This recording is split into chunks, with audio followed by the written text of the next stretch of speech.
First, live, local. This is Fox 12 Now.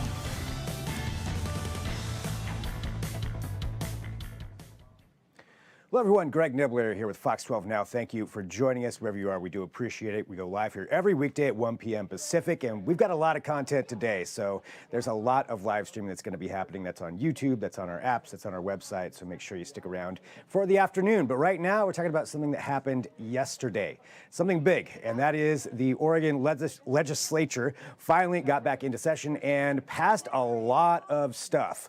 A lot went on yesterday, including some controversial bills that are getting some pushback from all kinds of sides. Our own Connor McCarthy, of course, covered all of this for us. That was a lot that happened yesterday. I don't even know how you kept up with it, but thankfully you did. And I guess to start off, let's kind of talk about what some of these controversial ones are and what really went on yesterday. Yeah, so the biggest thing that happened yesterday was House Bill 2002 and 2005 finally passed the Oregon State Legislature. Those were the two bills that were very controversial. They were a point of contention for Republicans and Democrats. And these were the bills for the main reason why Republicans walked out back on May 3rd. With the passage, now the Senate walkout can come to a close, and these bills involve House Bill 2002 involves abortion rights as well as gender affirming care, and House Bill 2005 involved gun control and banning ghost guns.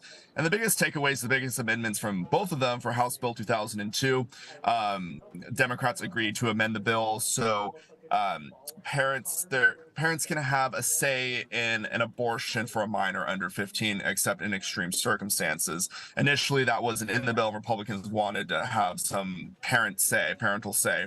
When it comes to House Bill 2005, the biggest amendment is they got rid of the portion of the bill that says they're going to raise the age to buy a gun from 18 to 21.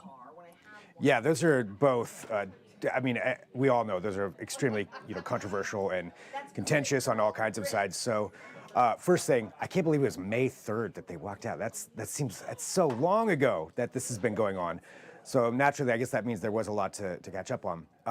Let's talk about the first one, though, as far as the gender affirming care and everything associated with that. What was the general consensus after this was passed? Well, Republicans were still pushing back on the bill, especially on the House floor.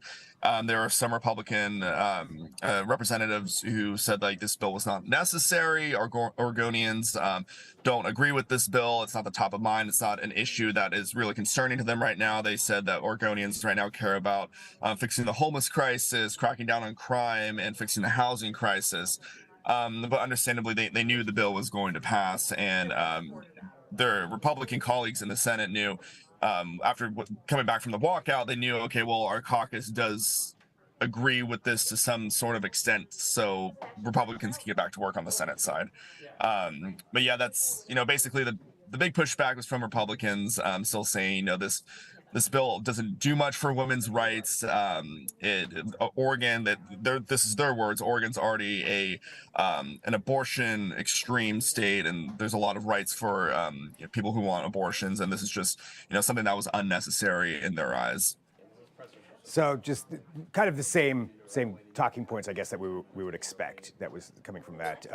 That they've been very vocal about that, I suppose, already. Yes, definitely. Yeah. So now that this has gone through there, do you know when this actually is codified into law, or how that works? Yeah. So for both bills, just like any function of our government, the governor has to sign any bill before it becomes law. Just like how in Congress, the president has to sign any bill that comes out of Congress before it can become law. But it's unclear at this time when those laws, once it's signed, when that law will come into effect. But Governor Tina Kotek is expected to sign these bills. So switching to the other one, to the raising the age limit for purchasing a gun, I guess same kind of question. How's the feeling been after that one passed? What's the feedback so far? Well, Republicans see this as a win, definitely, because they've been a big advocate for not raising the age to buy a gun. In fact, there were there was at least one Democrat yesterday during discussion on the House floor who did oppose this amendment. He said that, there's a risk that 18, 19, 20-year-olds could access a gun and commit another mass shooting. And that's what he's afraid of it without this amendment being in place.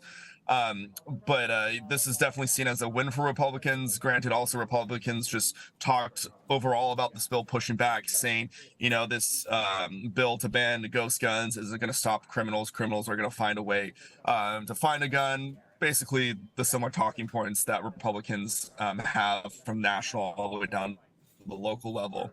But it's also important to point out that Measure 114 is still being debated and litigated in federal court right now. And in Measure 114, there is a line of provision in that law that was passed by voters that would raise the age to buy a gun from 18 to 21.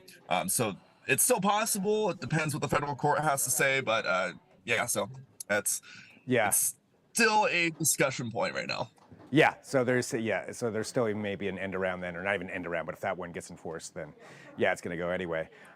What is, with all of this activity yesterday, all of this passing of all these different bills and where they're going, what's happening today and going forward?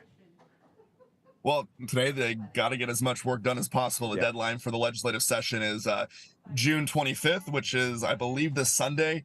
And by law, under the Oregon Constitution, the state legislature has to pass a budget for the next 2 years. And that is the top priority right now. That needs to get passed in order to fund government agencies, welfare programs. It's codified into the Constitution, so that needs to get done. And everything else just kind of trickles in, and they just have to pass as much as they can. I know they lost about 6 weeks of floor time because of the walkout, but they're just going to work as hard as much as they can. And so probably working through the weekend then, I would imagine, to get that done.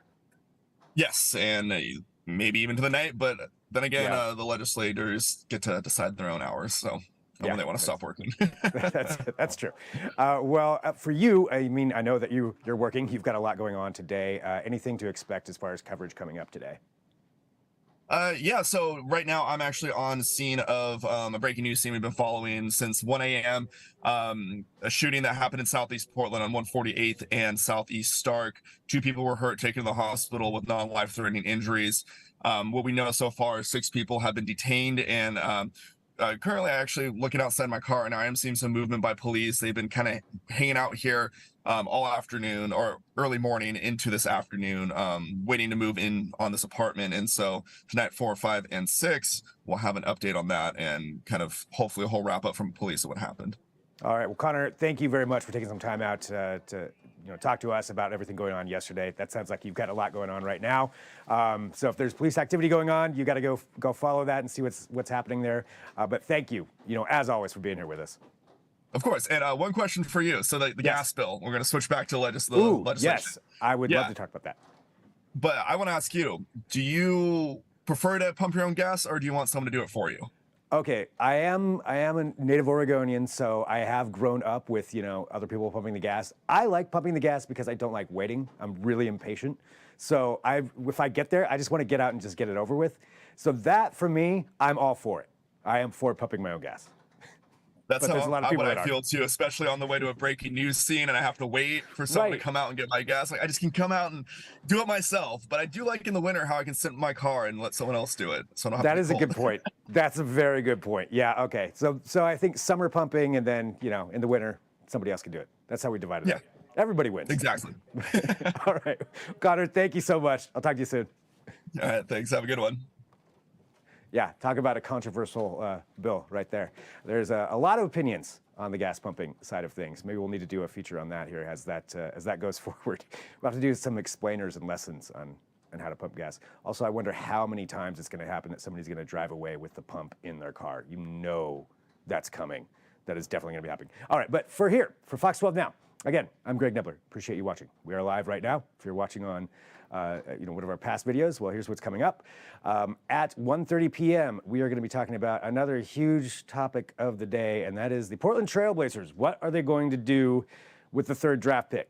Is there a trade coming? Is anything going to happen? Is Dame going to leave? All those are big, big questions to tackle, and we're going to have another Connor from Blazers Edge, who's going to be joining us to talk about that and walk through the rumors, try to anticipate what they're going to do, but clearly a lot going on there. Also at 2 p.m., we have Eric G. from Around the House Northwest, who's going to be here in person at our digital desk to talk about some tips and tricks for around the house to keep it cool, to keep child windows safe. He's got several different things that we're going to cover, so that's all coming up at 2 p.m. too. Busy day here for Fox 12 Now, so make sure you hit, if you're watching on YouTube, hit subscribe to Fox 12 Oregon to get notifications when we go live.